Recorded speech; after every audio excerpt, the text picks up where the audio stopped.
If you come against the scriptures, man, we gon' rise up. If you come against our heritage, we gon' rise up. It don't matter, anybody get it. Shalom. We gon' rise up, rise up. We rise up. Shalom. If you come against the king, man, we gon' rise up. All right. If you come Shalom. against our Elohim, we gon' rise up. It don't matter, anybody get it, man. We gon' rise up. We rise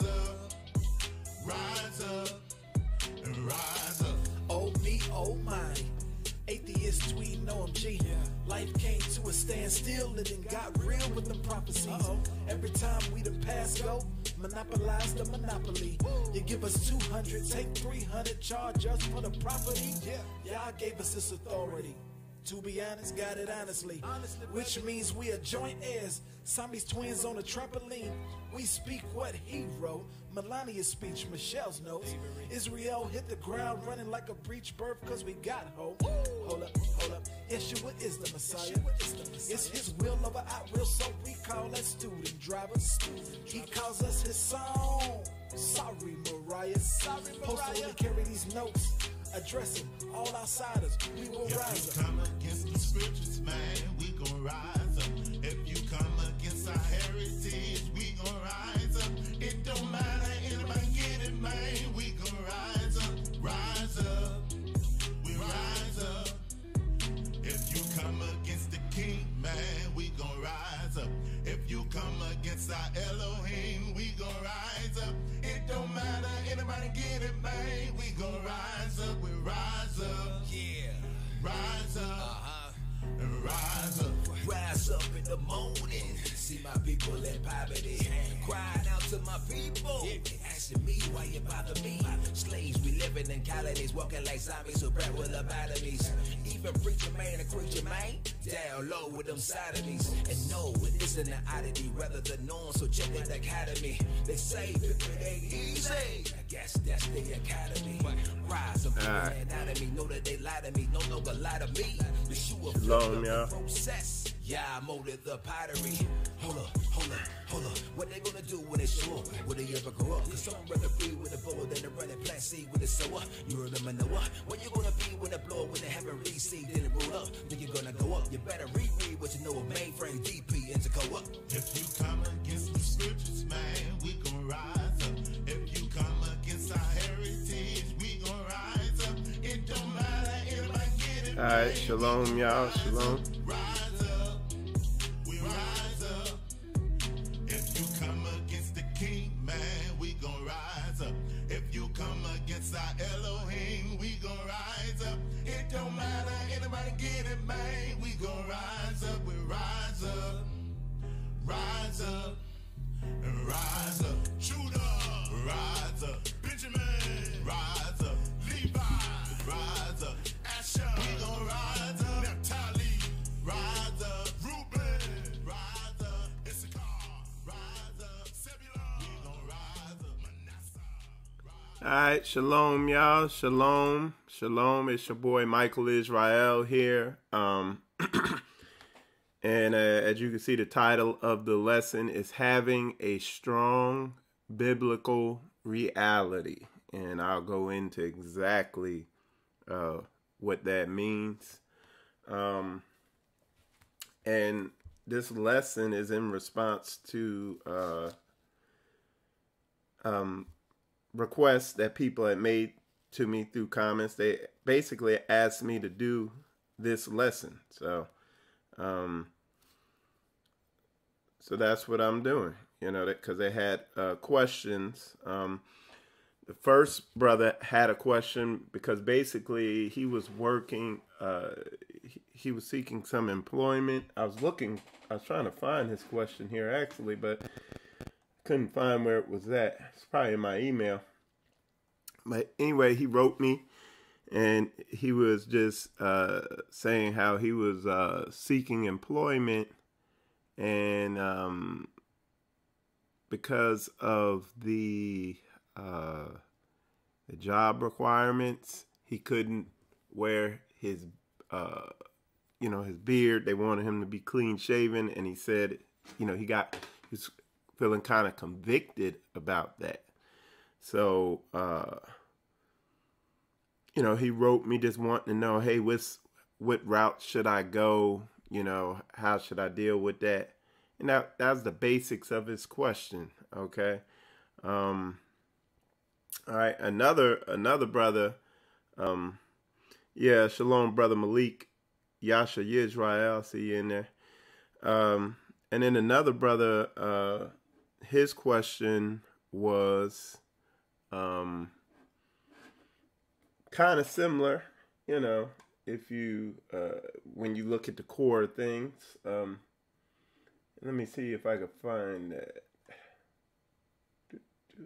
All right. So, and this is a brother from Trinidad, okay? And he says, Shalom, Brother Mike, agree with you concerning the feminization of our Hebrew brothers, that we men struggle with this in some way or the other. If it's possible to do a series highlighting our patriarchs in their masculine roles in dealing with situations from decisions to family to war, etc. I would like some tight audio or biblical facts to feed my soul throughout the day. On another note, brothers, we are scattered all across the earth, and we listen. And let me go ahead and Hebrew. Okay, there we go. So he said, and we listen.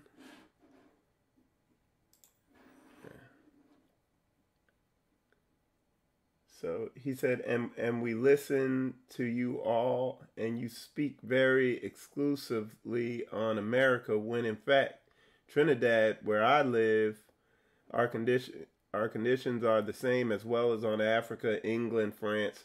Wherever we are, the curses are a sign on us all. So please, brother, be a bit more wide range with speaking to Israelites and not just American. Shalom to the entire house of Israel.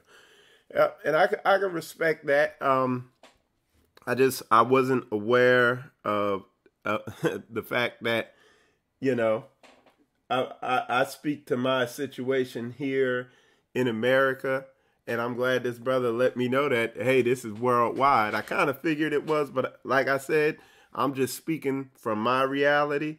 And,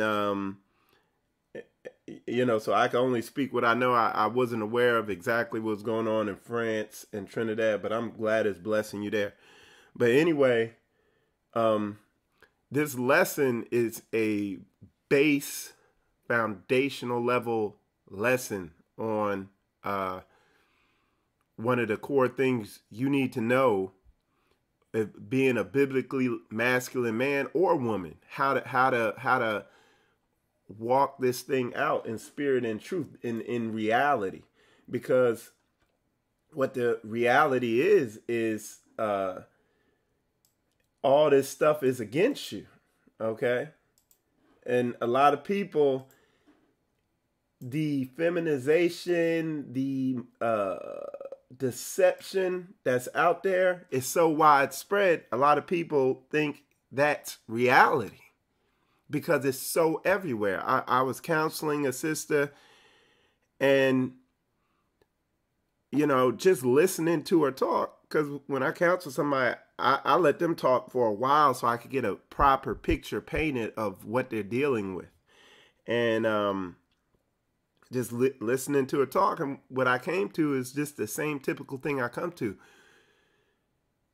It's like the world, society is so upside down and wicked everywhere you look that you begin to think it's you, because you don't see anything that lines up with the way you think the goodness you have in you.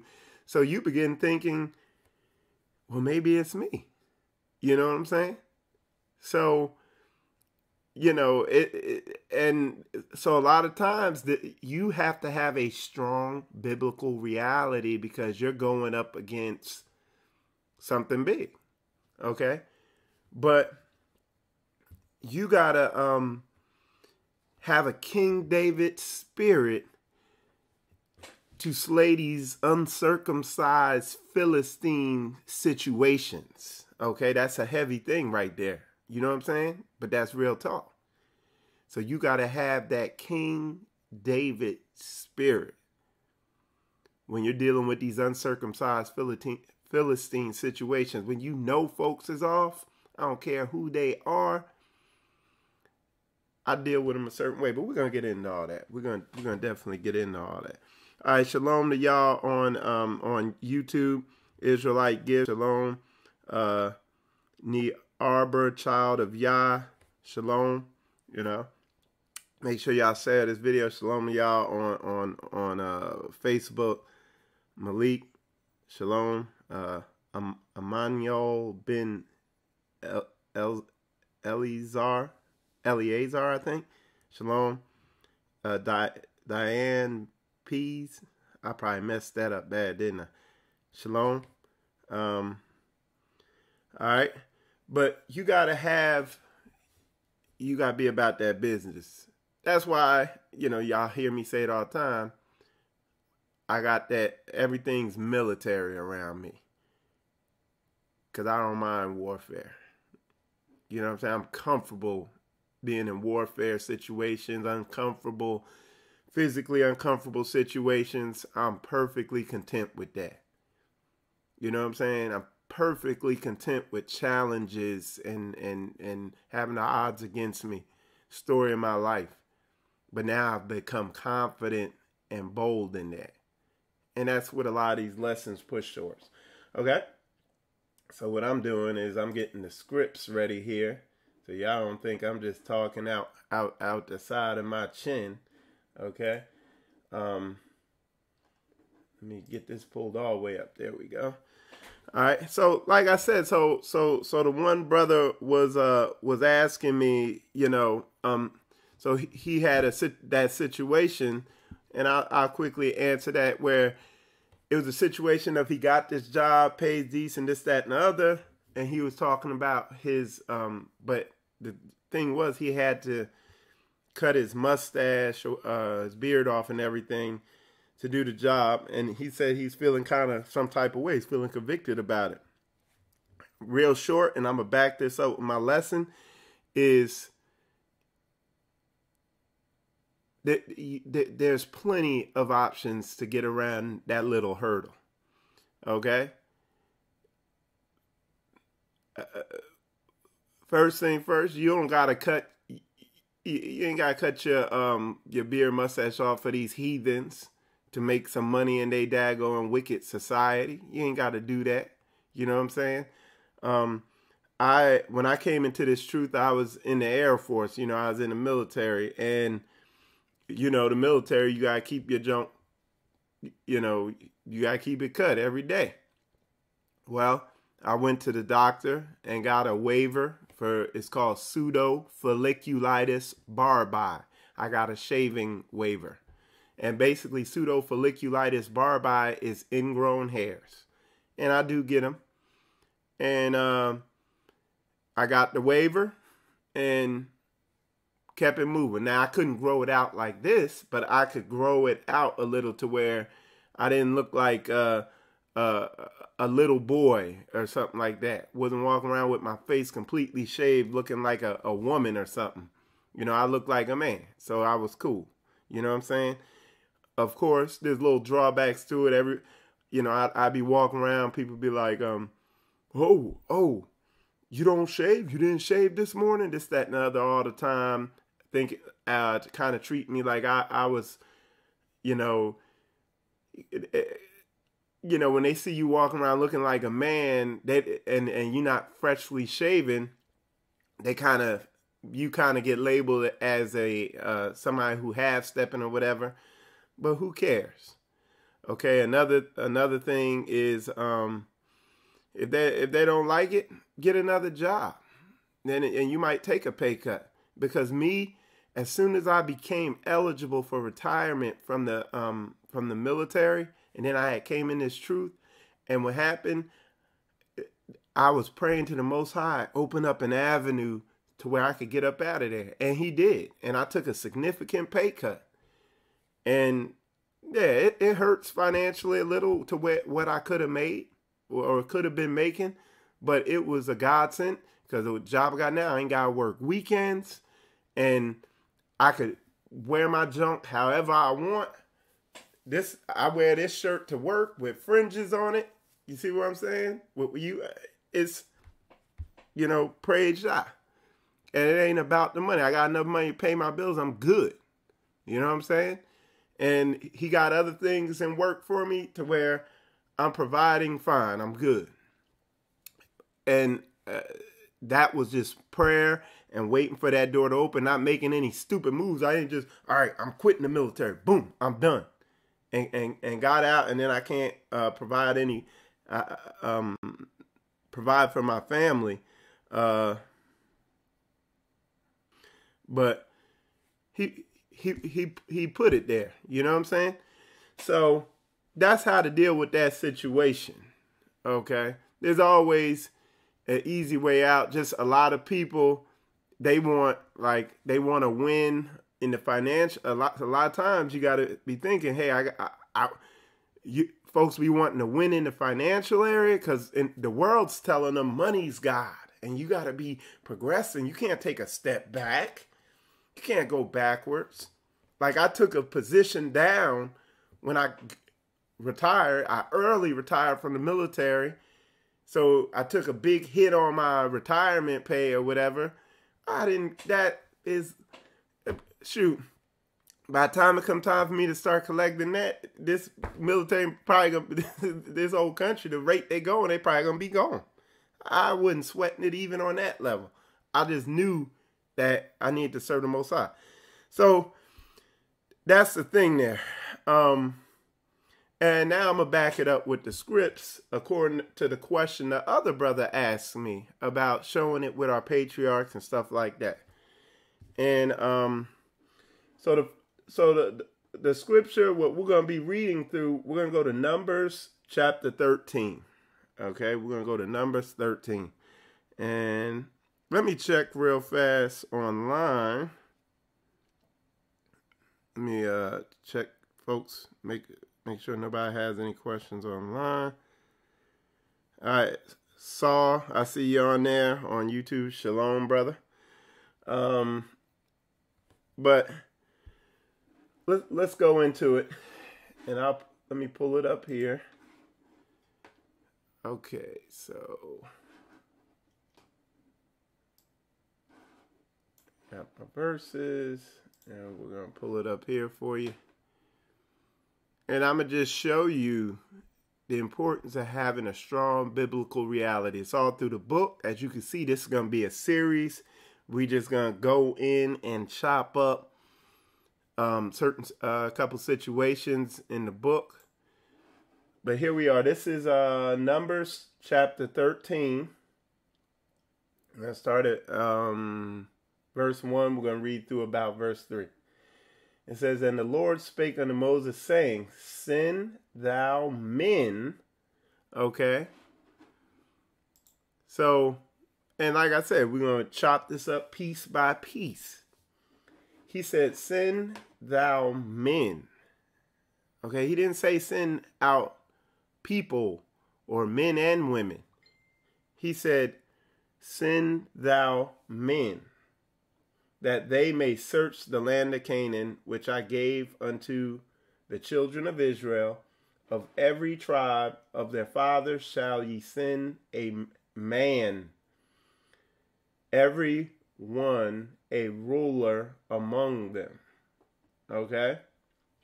So he didn't send out women, okay, and men, or and something I'm going to do a lesson on later is that needs to be done, that me and some of my brothers was talking about yesterday, is there's no equality in the Bible. It's always rank structures, positions, and stuff like that. And one of the deceptions of this society that is crept in to Hey, shalom, Brother Ron. I tried to call you twice yesterday, man. So I try to call you again today, I guess around 10. But another deception that has creeped in to the Hebrew Israelite movement is this equality thing. You see it all over. It subtly feminizes, subtly tries to create equality between, brothers and sisters. And that's not true. There's positions. This thing is a body. And it's not just in relationships, because like I said, I do a lot of counseling, teaching on relationships. It's not just there. It's everywhere. And people don't get that, hey, folks have different callings. They're different parts of the body. Everybody's not built tough to be a foot. Everybody's not a foot. Some people, their position in the body, they're an eyeball. And you got a lot of people telling eyeballs, hey, you need to be a foot. Well, you put that eyeball on the end of an ankle and see what happens when you try to treat it like a daggone foot. Understand that, hey, everybody has a position, and they have a calling that they need to be in the body. And the important thing is to figure out what that calling is and to work on it. And one of the frustrating things is you see a lot of men and women trying to be, you see a lot of women or feminized men trying to say, oh yeah, the woman's equal, and trying to subtly skew what the woman's role is and put her in certain positions. And I know on an instinctual level that ain't gonna work. I know on a experience level and on a biblical level, because like I said, all this stuff I teach, I've done. I've interviewed hundreds of people. And when I say interviewed, I talk to people about relationships, I counsel them, and it don't work. As soon as a man is not acting like a leader, it turns the woman off. Women are attracted to leadership. So, I mean, I'm not going to get off. I'm not going to get off the topic. But this stuff don't work. There's positions, and you got to walk in your position. Okay? And there's, but I don't want to get too off. So, shalom, brother D. Lloyd. He says social engineering got women wanting to take a man's role. And it's I don't know the word, but it's attractive to a woman to jump into that power position. That's what Satan did in the very beginning. And like I said, you're going to see later on in this lesson, in this series, that I'm going to go in on,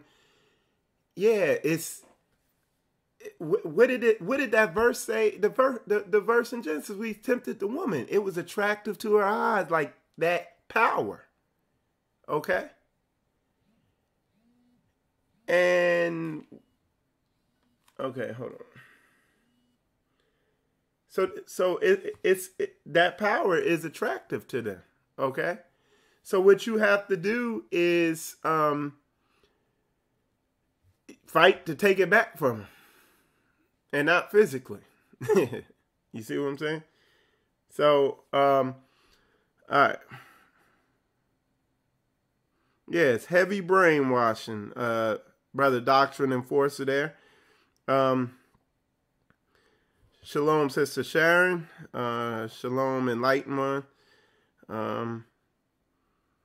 Hadassah, shalom. But yeah, it's attractive there. But just all through the Bible, there's a solid thread running through that whole book, blatantly showing you, it clearly shows you male-female roles. Clearly. There's no debating it to the minute detail. And then you'll get people manipulating stuff Paul said, trying to flip it, where it blatantly goes against everything that's obvious all through the Old and New Torah, everything. But you'll see them they'll take one little piece of something Paul said and say, oh, this means this.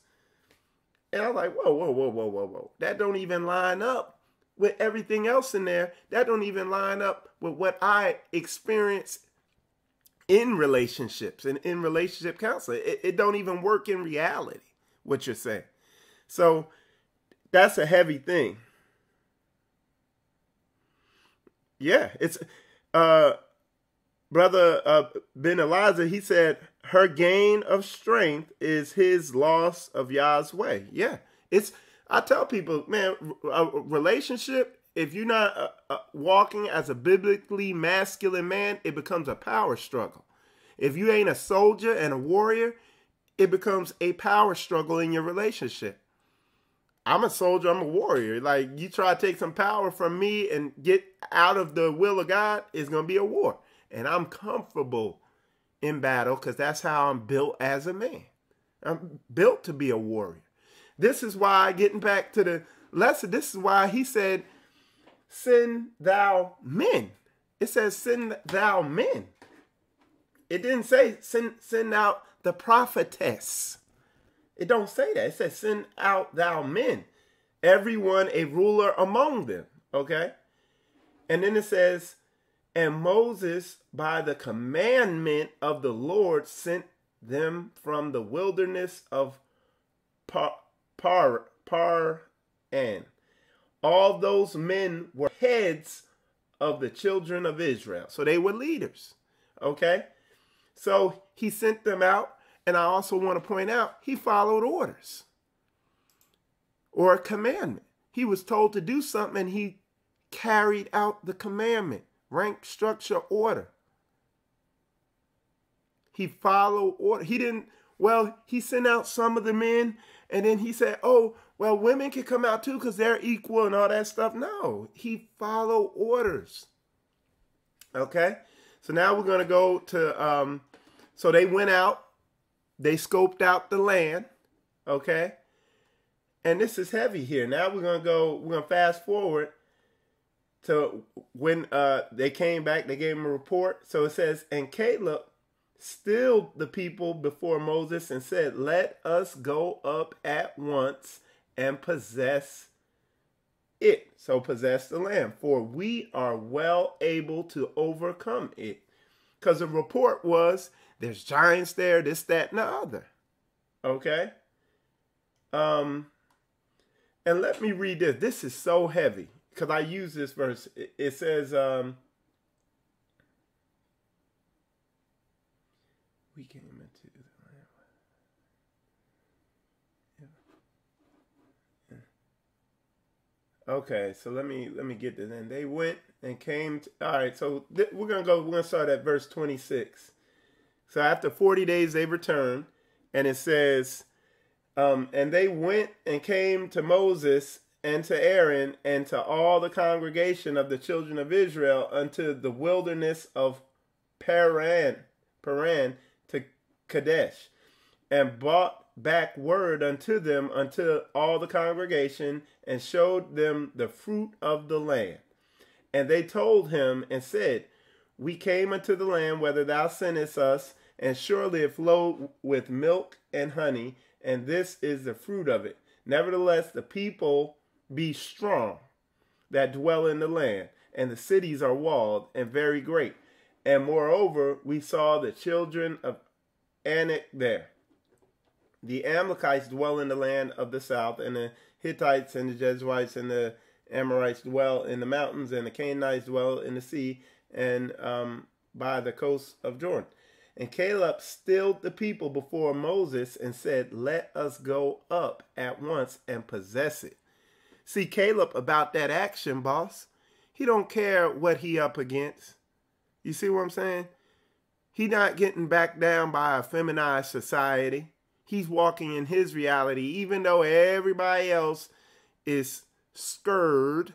You know what I'm saying? He walking in true biblical reality.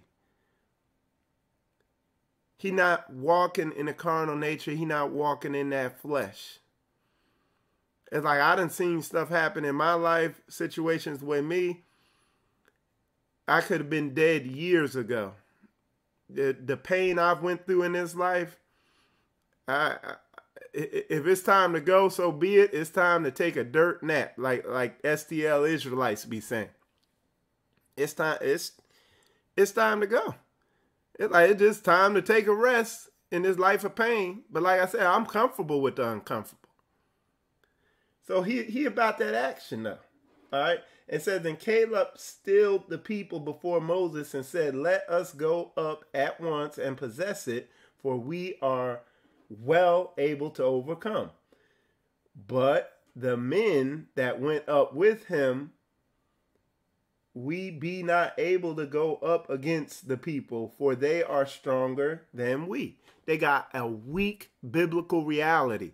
And mind you, what you're not thinking of is think about the time. They know the Hebrew. They know the Hebrew better than any of these people out here pushing Hebrew. They know the history. They've witnessed the history. This is one generation. So their parents could tell them the miracles. They done seen them firsthand. They're not trying to figure out their culture. They got it. So this is something I always tell people who get caught up in, oh, you got to learn all this, that, and the other and do all this and have all that. All you need is a basic biblical understanding. Dude, you could read the NIV and get this simple stuff understood. Like all these people who, like you got a lot of people, a lot of people have you thinking, hey, you need to be up under them to figure all this stuff out. This stuff, I give it to my kids and they can figure this out. The fear is what got a lot of people messed up. The fear of not being willing to take action. That's why the first thing I came here and said, I'm like Marshawn Lynch said, I'm about that action, boss. I'm about that warfare, baby. I ain't about sitting here studying the Bible for 6 years and coming up with all these weird, deep concepts. I'm going to read this thing because this is what happened to me. I was studying and I was like, dude, nothing's happening. And like, I'm still looking at internet porn. I'm still defeated by that. I'm still dealing with this. You know, I'm still wrestling with drinking. I'm still defeated in my house and not ruling my house like a man should. I'm still getting punked out by my wife in this feminized society. I was like, and this is the same situation. Because how are you going to come and say, but the men that went up with him said, we be not able to go against the people. What are you talking about, dude? Didn't you just see this man split the water on y'all and wipe out the most powerful nation on earth? And you tripping? That's Hebrews, dog. That's our people. And that's today. Man, don't even get me going on this. Like, this is... Like, dudes are scared of their wives. You think I'm playing? Dudes are scared of their wife. I ain't going in on it, man. Y'all don't even want to get me wound up. Don't get me started. It's too early in the morning. I'm telling y'all, it's too early in the morning to get me turned up. I call in sick from work and keep this thing going for another 3 hours. You think I'm playing? Don't get me going. Don't get me started on it. All right. Let's see. But the men that went up. So, and they brought up an evil report of the land which they had searched unto the children of Israel, saying, the land through which we have gone to search it is a land that eateth up the inhabitants thereof, and all the people that we saw in it are men of great stature. And there we say the giants, the son of Anak, which come of the giants, and we were in our own sight as grasshoppers, and so we were in their sight. Okay? Scared. Chumps. you know, no faith. And when I say faith, this ain't no googly Christian emotional feeling. I got faith, and you be there, oh Jesus, and then you go home and whack off the internet porn. No, I'm not talking about that. What I'm talking about is faith without works is dead. They scared. They don't want to take no action. This is a perfect example of them folks you see in church. Now, y'all know what comes next. For y'all who study the word, y'all know what comes next. Is, what does it say? And all the congregation lifted up their voice and cried, and the people wept that night. Crying. And all the children of Israel murmured against Moses and against Aaron. And the whole congregation said unto them, would God that we had died in the land of Egypt, or would God we had died in the wilderness? Chumps. I'm telling you, this is what you see today. And you see it through doctrine. Like, this is the big thing spiritual combat fights against, is like the feminization. And I wouldn't even say the feminization. I think that's a bad word. Is the emasculation of the men and the masculination, if that's a word, of women. Turning women into butchy men. And so the reversal of roles. Literally, this is the common thread all through the book. Encouraging men to be emotional. That's what this society does. Encouraging men to not hunker down and be soldiers. You know what I'm saying? This is what we wrestling with all through the book. All through this society.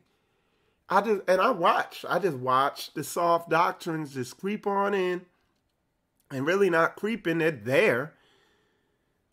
Nobody want to speak on, like, for instance, and this is one of my lessons coming up very shortly. How do you deal with a disobedient wife who going against you? Nobody want to tell you that. They want to tell you everything else, but they don't tell you, well, what do I do when that woman is being unruly and argumentative and disrespectful? Well, what do I do then? Oh, well, love and homosexual and cupcakes and flowers and love but ain't nobody giving you no answers and solutions there. Why ain't nobody saying that? Because the whole thing feminized, man. A lot of this stuff is soft. All right. So, let me go through. Y'all, I see y'all put a ton of comments in there.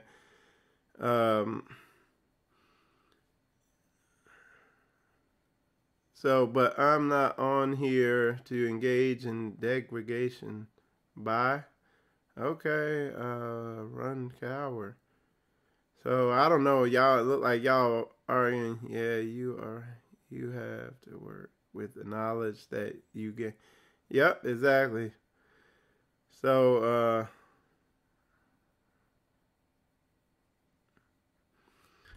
somebody said they like porn. Yeah, they overtaken by that. I'm sure if I go to your profile page, I'm sure you're in a fruitful relationship with your hand. You know what I'm saying? But anyway, let me see. I'm gonna go back to let's see.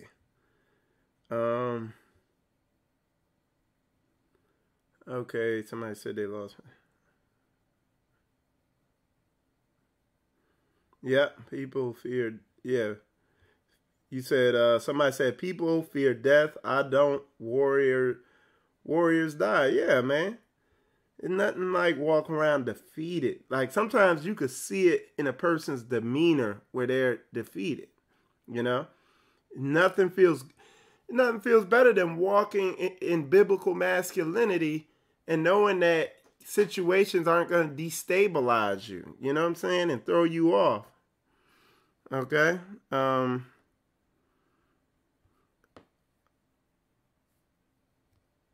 All right. So there's a bunch of stuff in here.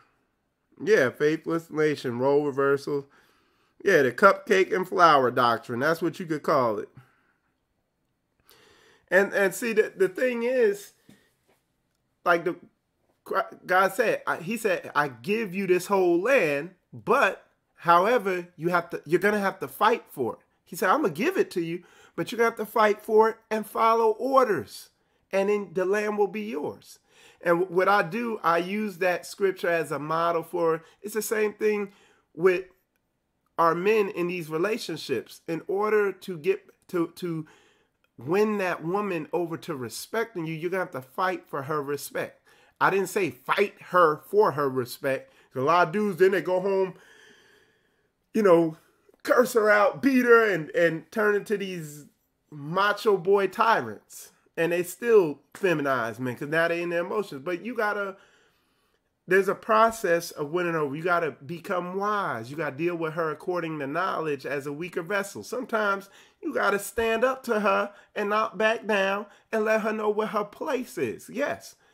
Sometimes it's just understanding what she's feeling and being able to articulate that back to her, being sensitive. You know what I'm saying? Sometimes some of these women are just so hard-headed and unruly, you need to just leave. Okay?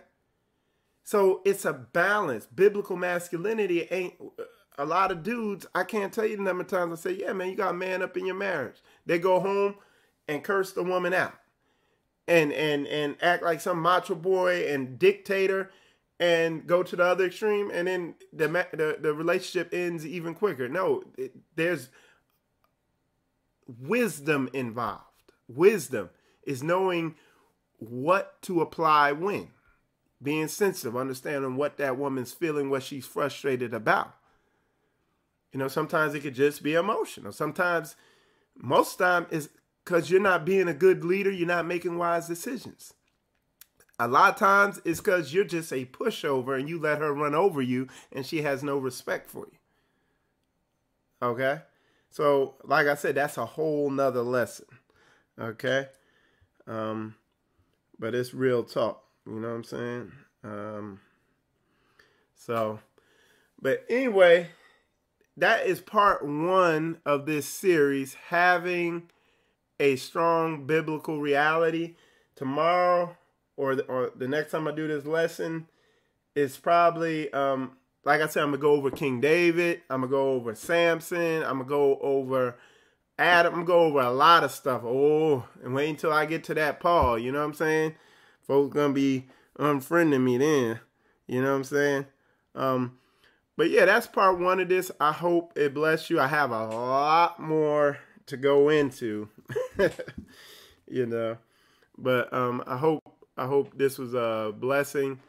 And like I said, I get to work, and like I said, share this video, invite people in, like it. You know, that's what I need. I appreciate it. And with that said, shalom, y'all.